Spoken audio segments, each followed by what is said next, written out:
प्रिय मित्रों, ज्ञान प्रवाह के द्वारा प्रस्तुत बाल महाभारत कथा श्रृंखला में आपका स्वागत है।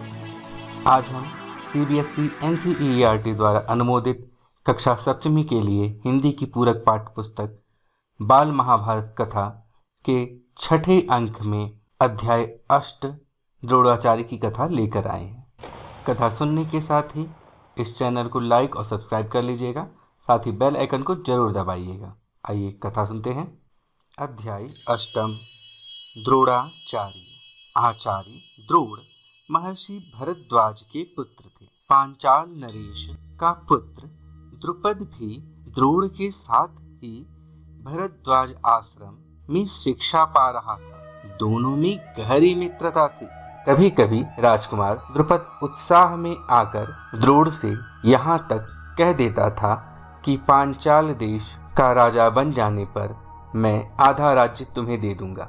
शिक्षा समाप्त होने पर द्रोणाचार्य ने कृपाचार्य की बहन से ब्याह कर लिया। उससे उनके एक पुत्र हुआ जिसका नाम उन्होंने अश्वत्थामा रखा। द्रोण अपनी पत्नी और पुत्र को बड़ा प्रेम करते थे। द्रोण बड़े गरीब थे। वह चाहते थे कि धन प्राप्त किया जाए और अपनी पत्नी व पुत्र के साथ सुख से रहा जाए। उन्हें खबर लगी कि परशुराम अपनी सारी संपत्ति गरीब ब्राह्मणों को बांट रहे हैं, तो भागे भागे उनके पास गए। लेकिन उनके पहुंचने तक परशुराम अपनी सारी संपत्ति वितरित कर चुके थे और वनगमन की तैयारी कर रहे थे। द्रोण को देखकर वह बोले, ब्राह्मण श्रेष्ठ, आपका स्वागत है, पर मेरे पास जो कुछ था वह मैं बांट चुका हूँ। अब यह मेरा शरीर और धनुर्विद्या ही है। बताइए मैं आपके लिए क्या करूं? तब द्रोण ने उनसे सारे अस्त्रों के प्रयोग तथा रहस्य सिखाने की प्रार्थना की। परशुराम ने यह प्रार्थना स्वीकार कर ली और द्रोण को धनुर्विद्या की पूरी शिक्षा दे दी। कुछ समय बाद राजकुमार द्रुपद के पिता का देहावसान हो गया और द्रुपद राजगद्दी पर बैठा। द्रोणाचार्य को जब द्रुपद के पांचाल देश की राजगद्दी पर बैठने की खबर लगी तो यह सुनकर वह बड़े प्रसन्न हुए और राजा द्रुपद से मिलने पांचाल देश को चल पड़े। उन्हें गुरु के आश्रम में द्रुपद की लड़कपन में की गई बातचीत याद थी। सोचा यदि आधा राज्य न भी देगा तो कम से कम कुछ धन तो जरूर ही देगा। यह आशा लेकर द्रोणाचार्य राजा द्रुपद के पास पहुंचे और बोले, मित्र द्रुपद, मुझे पहचानते हो ना? मैं तुम्हारा बालपन का मित्र द्रोण हूँ। ऐश्वर्य के मद में मत्त हुए राजा द्रुपद को द्रोणाचार्य का आना बुरा लगा और द्रोण का अपने साथ मित्र का सा व्यवहार करना तो और भी अखरा। वह द्रोण पर गुस्सा हो गया और बोला, ब्राह्मण, तुम्हारा यह व्यवहार सज्जनोचित नहीं है। मुझे मित्र कहकर पुकारने का तुम्हें साहस कैसे हुआ? सिंहासन पर बैठे हुए एक राजा के साथ एक दरिद्र प्रजाजन की मित्रता कभी हुई है? तुम्हारी बुद्धि कितनी कच्ची है। लड़कपन में लाचारी के कारण हम दोनों को जो साथ रहना पड़ा, उसके आधार पर तुम द्रुपद से मित्रता का दावा करने लगे। दरिद्र की धनी के साथ, मूर्ख की विद्वान के साथ और कायर की वीर के साथ मित्रता कहीं हो सकती है? मित्रता बराबरी की हैसियत वालों में ही होती है। जो किसी राज्य का स्वामी न हो वह राजा का मित्र कभी नहीं हो सकता। द्रुपद की इन कठोर गर्वोक्तियों को सुनकर द्रोणाचार्य बड़े लज्जित हुए और उन्हें क्रोध भी बहुत आया। उन्होंने निश्चय किया कि मैं इस अभिमानी राजा को सबक सिखाऊंगा और बचपन में जो मित्रता की बात हुई थी उसे पूरा करके चैन लूंगा। वह हस्तिनापुर पहुंचे और वहां अपनी पत्नी के भाई कृपाचार्य के यहाँ गुप्त रूप से रहने लगे। एक रोज हस्तिनापुर के राजकुमार नगर से बाहर कहीं गेंद खेल रहे थे। इतने में उनकी गेंद एक कुएं में जा गिरी। युधिष्ठिर उसको निकालने का प्रयत्न करने लगे तो उनकी अंगूठी भी कुएं में गिर पड़ी। सभी राजकुमार कुएं के चारों ओर झांक झांक कर देखने लगे, पर उसे निकालने का उपाय उनको नहीं सूझता था। एक कृष्ण वर्ण का ब्राह्मण मुस्कुराता हुआ यह सब चुपचाप देख रहा था। राजकुमारों को उसका पता नहीं था। राजकुमारों को अचरज में डालता हुआ वह बोला, राजकुमारों बोलो, मैं गेंद निकाल दूं तो तुम मुझे क्या दोगे? ब्राह्मण श्रेष्ठ, आप गेंद निकाल देंगे तो कृपाचार्य के घर आपको बढ़िया दावत करेंगे। युधिष्ठिर ने हंसते हुए कहा। तब द्रोणाचार्य ने पास में पड़ी हुई सीख उठा ली और उसे पानी में फेंका।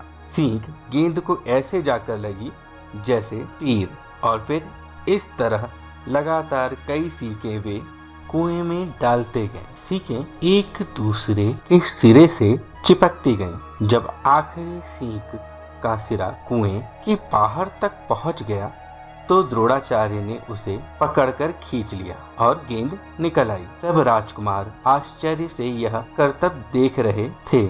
उन्होंने ब्राह्मण से विनती की कि युधिष्ठिर की अंगूठी भी निकाल दीजिए। द्रोण ने तुरंत धनुष चढ़ाया और कुएं में तीर मारा।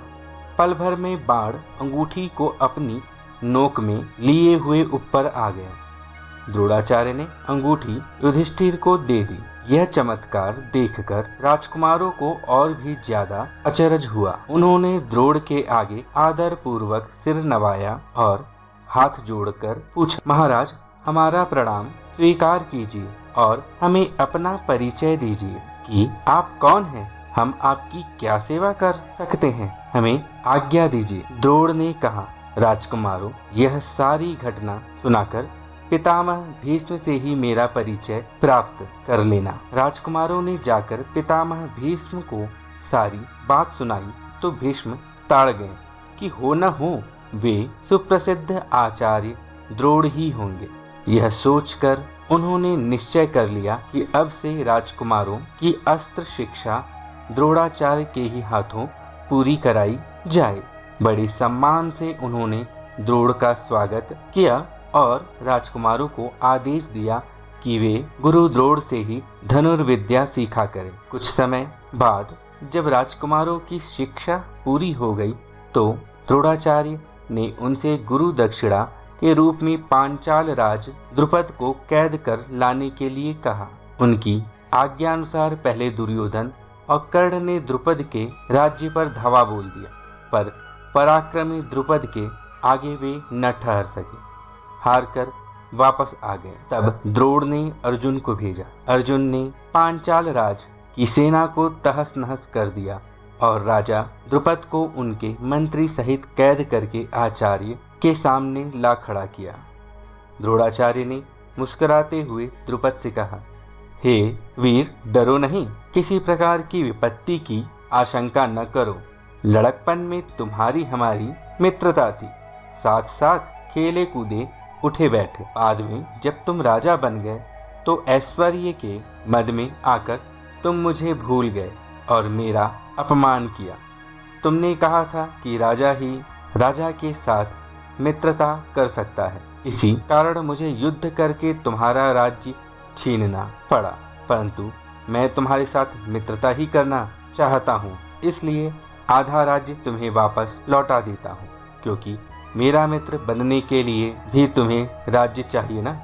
मित्रता तो बराबरी की हैसियत वालों में ही हो सकती है। द्रोणाचार्य ने इसे अपने अपमान का काफी बदला समझा और उन्होंने द्रुपद को बड़े सम्मान के साथ विदा किया। इस प्रकार राजा द्रुपद का गर्व चूर हो गया, लेकिन बदले से घृणा दूर नहीं होती। किसी के अभिमान को ठेस लगने पर जो पीड़ा होती है उसे सहन करना बड़ा कठिन होता है। द्रोण से बदला लेने की भावना द्रुपद के जीवन का लक्ष्य बन गई। उसने कई कठोर व्रत और तप इस कामना से किए कि उसे एक ऐसा पुत्र हो जो द्रोण को मार सके, साथ ही एक ऐसी कन्या हो जो अर्जुन को ब्याही जा सके। आखिर उसकी कामना पूरी हुई। उसके धृष्टद्युम्न नाम का एक पुत्र हुआ और द्रौपदी नाम की एक कन्या। आगे चलकर कुरुक्षेत्र की रणभूमि में अजय द्रोणाचार्य इसी धृष्टद्युम्न के हाथों मारे गए थे। ये थी कक्षा 7वीं हिंदी की पूरक पाठ्य पुस्तक बाल महाभारत कथा से अध्याय 8 द्रोणाचार्य की कथा। 7वें अंक में नई कथा के साथ मिलेंगे। तब तक के लिए नमस्कार, धन्यवाद।